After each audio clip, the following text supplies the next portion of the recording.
Really और पंछी की कहानी। एक बार की बात है, घने जंगल के बीच बसे एक छोटे से गांव में रॉली नाम की एक युवती रहती थी।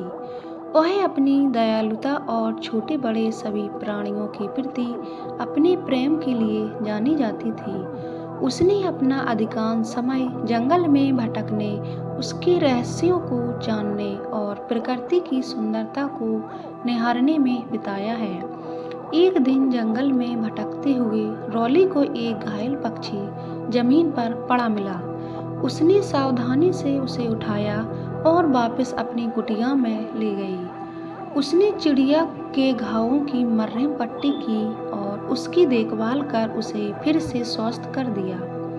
दिन हफ्तों में बदल गए और पक्षी रॉली की देखरेख में मजबूत और मजबूत होता गया।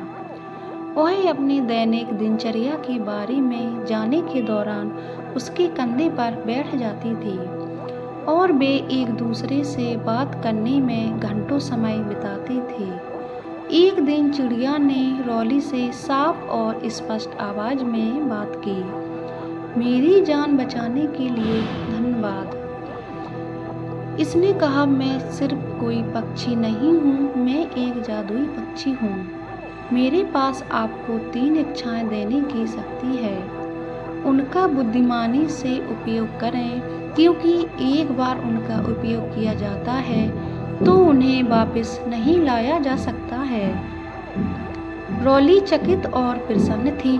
उसने लंबे समय तक और कठिन सोचा कि उसे क्या चाहिए। अंत में उसने अपनी पहली इच्छा की, मैं अपने गांव के लिए कामना करती हूँ ताकि कोई भी भूखा ना रहे। अगले ही दिन गांव के चारों ओर के खेत भरपूर फसल से लहलहा उठे। रॉली की दयालुता के लिए ग्रामीण चकित और आभारी थे।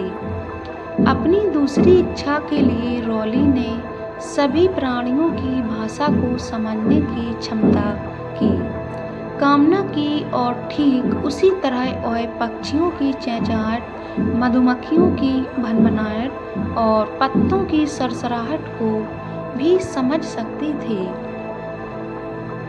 जहाँ तक उसकी तीसरी इच्छा का सवाल था, रॉली ने बहुत देर तक सोचा कि वह क्या चाहती है।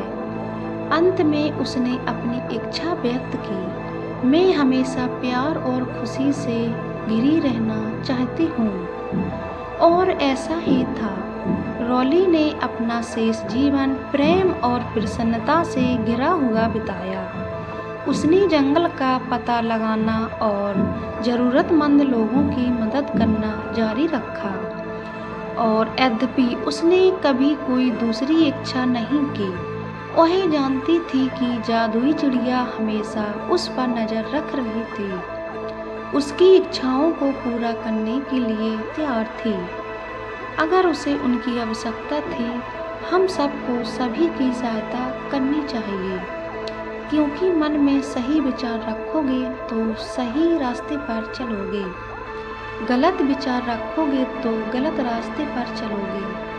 सच्चे मन से मेहनत करो और सभी की सहायता करो। दोस्तों, मेरे चैनल को सब्सक्राइब करें, लाइक एंड शेयर करें, अपने दोस्तों को भी शेयर करें और पूरा वीडियो देखने के लिए धन्यवाद।